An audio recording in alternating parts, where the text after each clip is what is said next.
Welcome to Real Stories of the World, where history isn't just studied, it's felt. Here we uncover the true accounts that shaped our world, raw, compelling, and often stranger than fiction.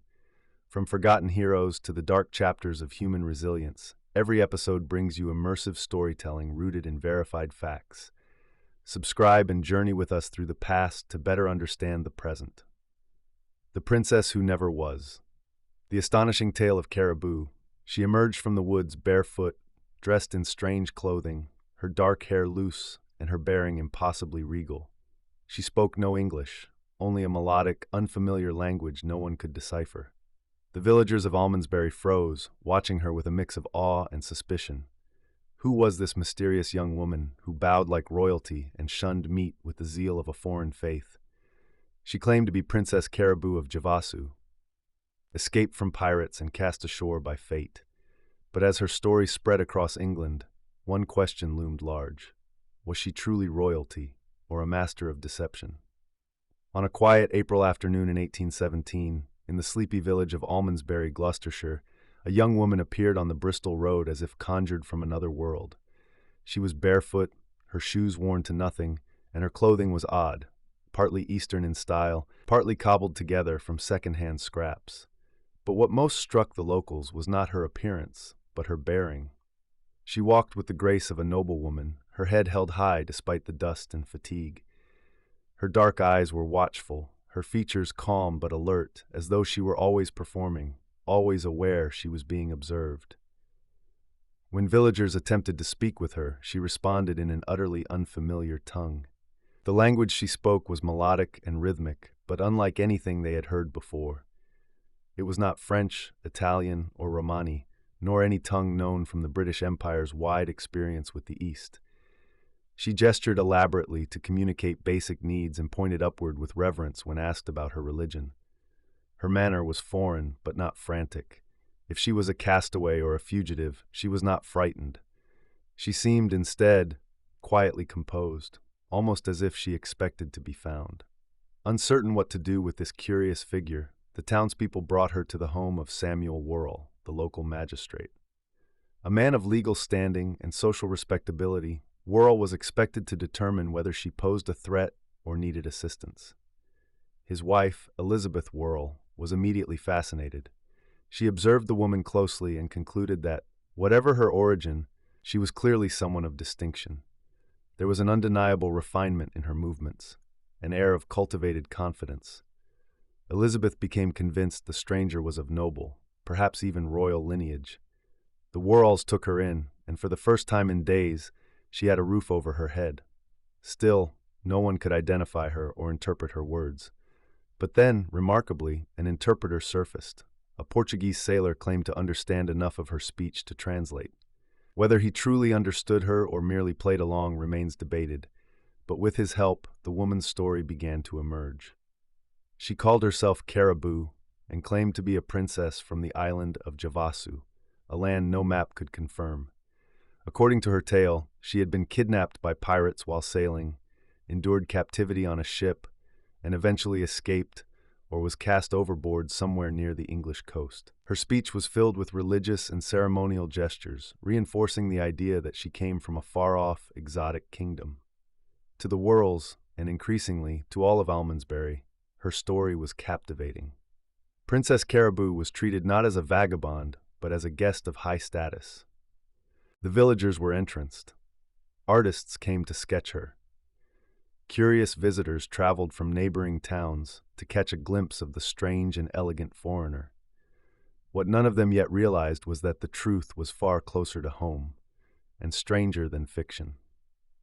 As days turned into weeks, the strange young woman taken in by the Worrells captivated more than just the town of Almondsbury.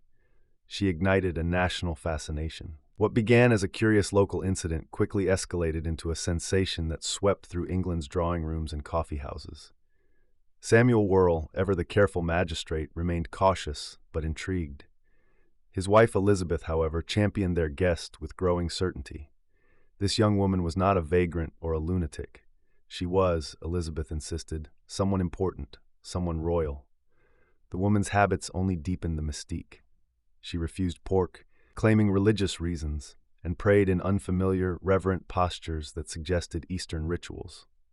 She bathed in cold water alone and swam naked in a nearby pond, behavior scandalous for a typical Englishwoman, but easily excused as the custom of a foreign princess. Her conduct, mannerisms, and even her silence all served to reinforce the growing belief that she was not from here, wherever here was. She also seemed to enjoy performing ceremonial dances and rituals with graceful precision, further convincing those around her that they were witnessing something rare and otherworldly. The mystery of her language, melodic, unplaceable, and often accompanied by expressive gestures, only fueled the intrigue. Clergy, scholars, and amateur linguists visited her in hopes of deciphering her tongue or testing the validity of her claims. Each left more baffled than the last. Their inability to crack the code paradoxically bolstered her legitimacy. If even Oxford-educated minds couldn't unravel her dialect, surely it must be real. Perhaps, some thought, she hailed from an undiscovered Pacific island or an uncharted kingdom. The Enlightenment era had opened European eyes to the wider world, but the map was far from complete, and fantasy eagerly filled the blanks. By early May, newspapers across London picked up the story. Headlines like "The Mysterious Princess Found in Gloucestershire" sparked public imagination. Caraboo's tale, of royal abduction by pirates, of escape and resilience, fit perfectly into the romantic Orientalist fantasies of the time. England, with its empire expanding across Asia and the Pacific, was enchanted by anything exotic, and Caraboo seemed to embody the mysteries of the unknown world.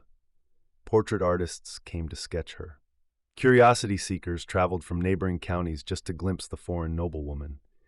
She appeared at gatherings and entertained guests with her invented rituals. All the while, she spoke almost nothing anyone could understand, and that silence became part of her mystique. Ironically, those seeking to expose her lent her legitimacy. The more the public authorities examined her story, the more it seemed they believed it could be true. After all, if she were a fraud, wouldn't she have broken under scrutiny? Wouldn't a charlatan slip up or contradict herself? But she never did. Her character remained consistent, her behavior impeccable. She did not panic, did not waver, and so the line between skepticism and belief began to blur. Even the British government hesitated. What if she truly was a foreign royal? How would it look if they imprisoned or mistreated her? No one wanted to risk a diplomatic incident over a mysterious young woman found on a country road. In this climate of cautious intrigue, Princess Caraboo thrived. In truth, the illusion was sustained not by deception alone, but by the collective desire to believe. The villagers, the scholars, the journalists, and the worlds all wanted her to be real. They wanted wonder. And Mary Wilcox, the cobbler's daughter behind the mask, knew exactly how to give it to them. The unraveling of the Princess Caraboo mystery came not through scholars or linguists, nor through state intervention or diplomatic sleuthing, but by the sharp memory of a working-class woman. In June 1817, a boarding house keeper in Bristol named Mrs. Neal happened upon a newspaper featuring the enigmatic princess who had captured national attention. To her astonishment, she immediately recognized the face, not of a foreign royal, but of a former lodger, Mary Wilcox, sometimes known as Mary Baker, the imaginative and eccentric daughter of a Devonshire cobbler. Mary had lived a modest and nomadic life, working as a maid, servant, and domestic worker across the West Country. She was remembered by those who knew her as clever, unusually bright, and possessed of a flair for drama. Her talent for mimicry, storytelling, and accents often entertained those around her. It was hardly surprising that she had turned that flair into something grander. But now, with the nation enthralled, her act stood on the edge of collapse. Mrs. Neal came forward with her identification, and Mary was summoned to explain herself. When confronted, she did not resist. In fact, she appeared almost amused by the revelation. With disarming calm, she admitted the truth. Yes, she had invented the language, crafted the backstory, and stepped into the role of Princess Caraboo with the same ease an actress dons a costume. There was no island of Javasu, no pirate escape. It had all been theater, and it had worked.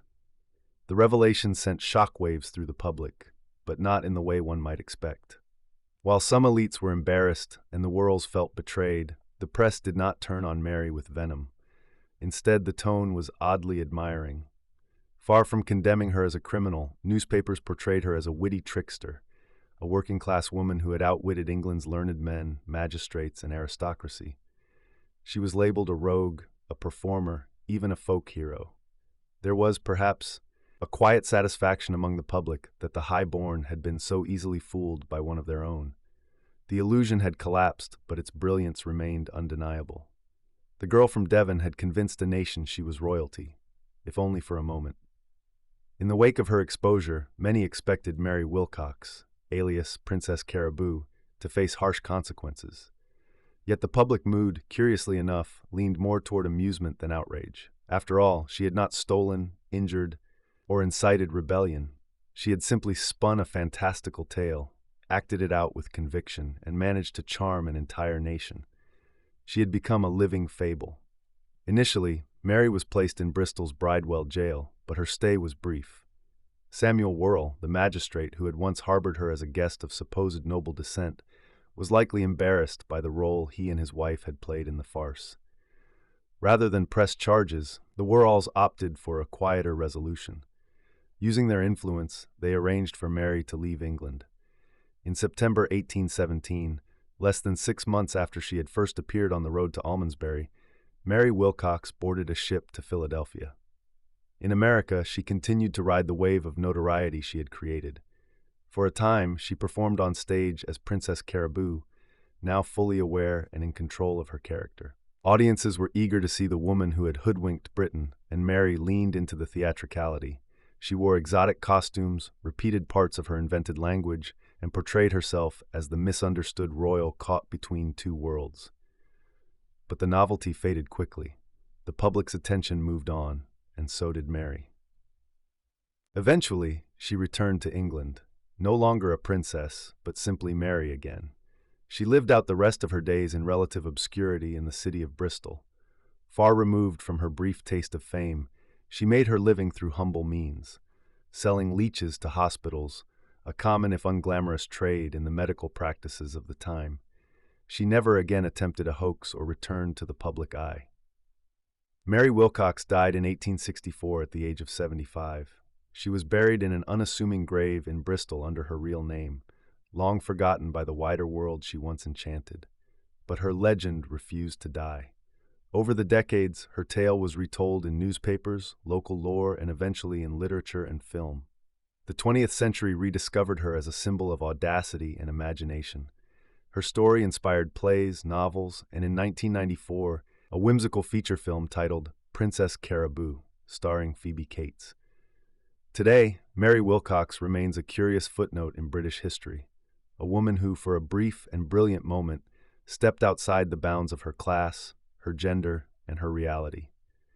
She became something larger than herself.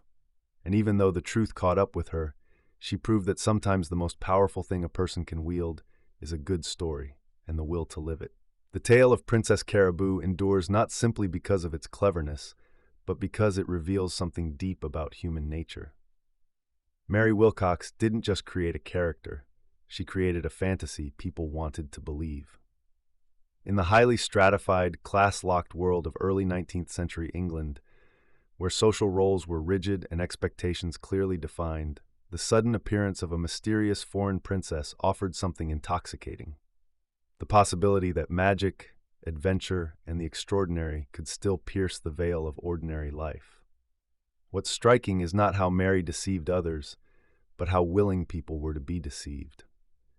The villagers, scholars, and elites who embraced Caraboo weren't simply fooled, they were complicit in the illusion. They projected their dreams, biases, and colonial imaginations onto her. She became a canvas for their fantasies of the exotic and the noble, even when the signs pointed to a much humbler truth.